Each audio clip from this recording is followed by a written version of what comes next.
अस्सलाम वालेकुम viewers, this is me Laiqa Jabeen. I hope you all are doing well.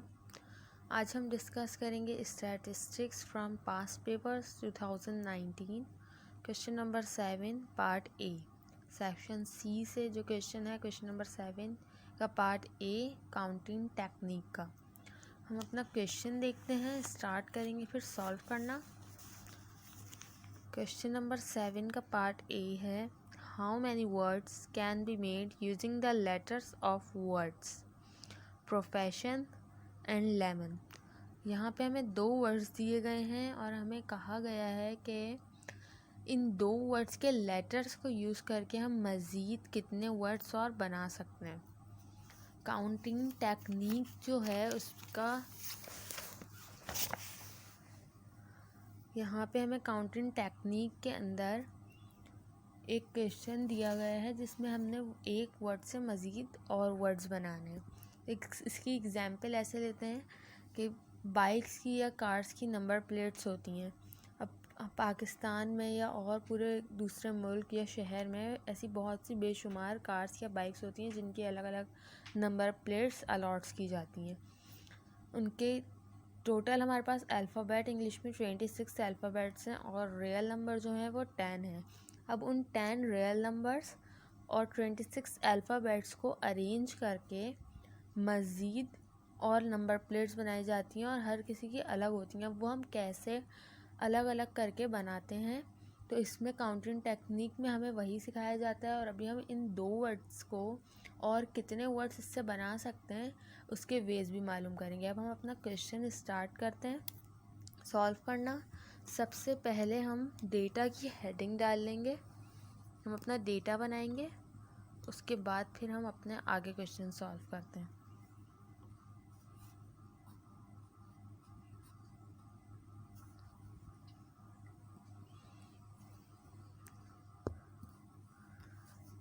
इस question को सॉल्व करने के लिए हमें डिस्टिंक्ट परम्यूटेशन का फार्मूला की रिक्वायर्ड है।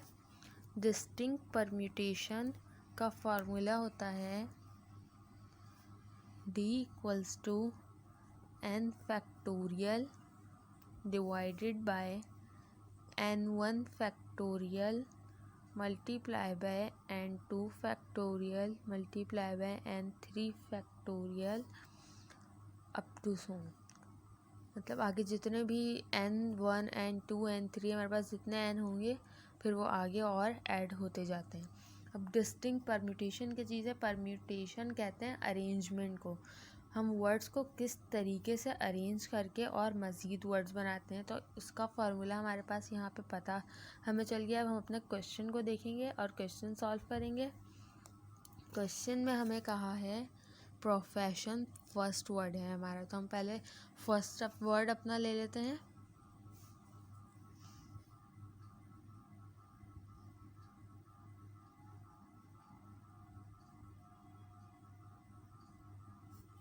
प्रोफेशन। अब इसके जितने अल्फ़ाबेट्स हैं उन्हें अलग अलग लिख लेते हैं।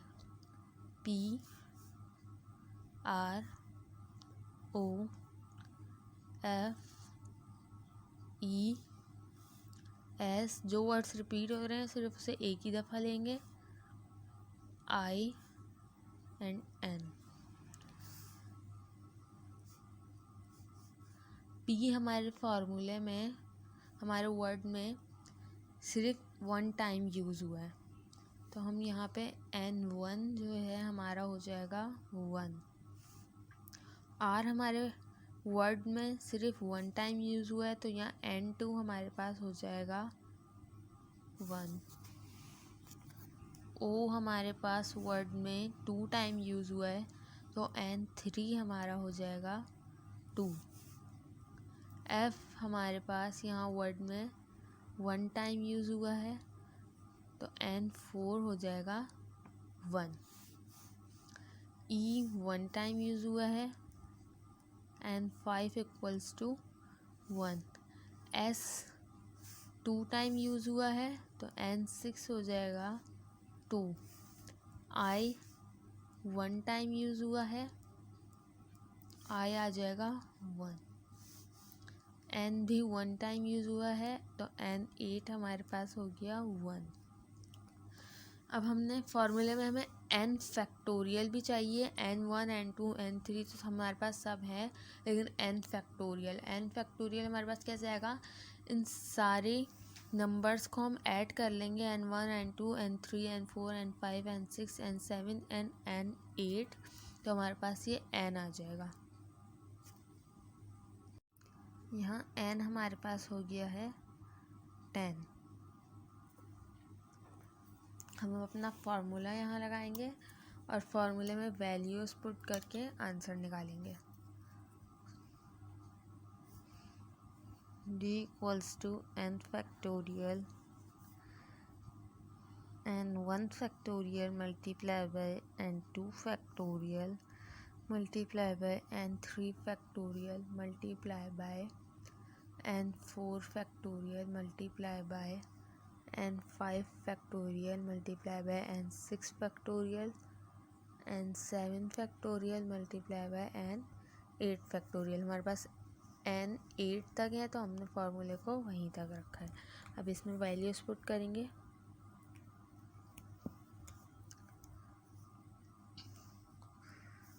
n है हमारे पास 10 का फैक्टोरियल डिवाइडेड बाय n1 है 1 का फैक्टोरियल, n2 है 1,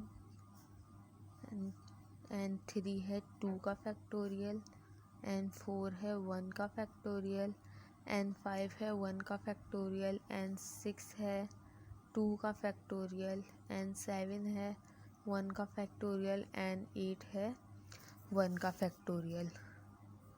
अब फैक्टोरियल को हम कैसे सॉल्व करते हैं? फैक्टोरियल का मतलब है 10 फैक्टोरियल, तो हम इसे 10 multiply by 9 multiply by 8 multiply by 7 ऐसे मल्टीप्लाई करते करते 1 तक लेके जाएंगे। लेकिन ये हमारा बहुत लंबा प्रोसीजर हो जाएगा, तो हम यहाँ कैलकुलेटर में इसे डायरेक्टली सॉल्व करेंगे। ये 10 और फैक्टोरियल हम यहाँ शिफ्ट दबा के, ये छोटा सा x का बटन है, इसे दबाएंगे तो ये फैक्टोरियल आ जाएगा। 10 का फैक्टोरियल आ गया ये हमारे पास 3 6 2 8 8 0 0 डिवाइडेड बाय 1 का फैक्टोरियल 1 ही होगा, 2 का फैक्टोरियल 2 होगा,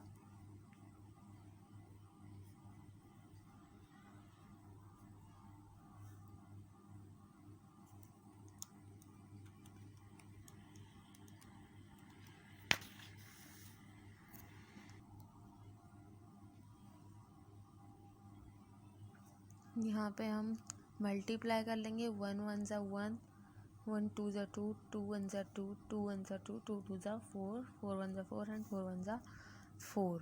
ऊपर वाली वैल्यू एज इट इज उतार ली और नीचे आ गया 4। अब इन दोनों वैल्यूज़ को डिवाइड कर देंगे।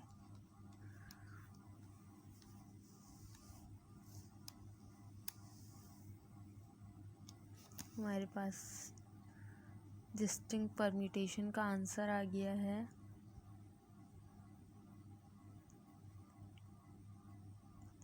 9,07,200 वेज। इसका आंसर का मतलब क्या हुआ? प्रोफेशन वर्ड्स के लेटर को हम 9,07,200 वेज से और इससे दूसरे वर्ड भी बना सकते हैं। यहाँ हमने प्रोफेशन का वर्ड के मालूम कर लिया है वेज। अब हमने लेमन मालूम करना है, सेकंड वर्ड अपना, उसको सॉल्व करेंगे। यहाँ लेमन का हमने वेज मालूम करनी थी। लेमन में देखें वर्ड्स जितने भी लेटर्स हैं कोई भी रिपीट नहीं है वर्ड। हमने सबका इसमें n टोटल निकाला, n1 n2 n3 n4 n5। 5 का फैक्टोरियल 120 आया। 1 का फैक्टोरियल 1 आता है, उसे 1 से ही मल्टीप्लाई करेंगे तो 1 ही आएगा। 120 को डिवाइड करेंगे 1 से तो 120 वेज। लेमन को हम 120 वर्ड से, लेमन वर्ड के लेटर से 121 वेज से मज़ीद वर्ड्स बना सकते हैं। दोनों वर्ड्स से हमने डिस्टिंक्ट परम्यूटेशन मालूम कर लिया है।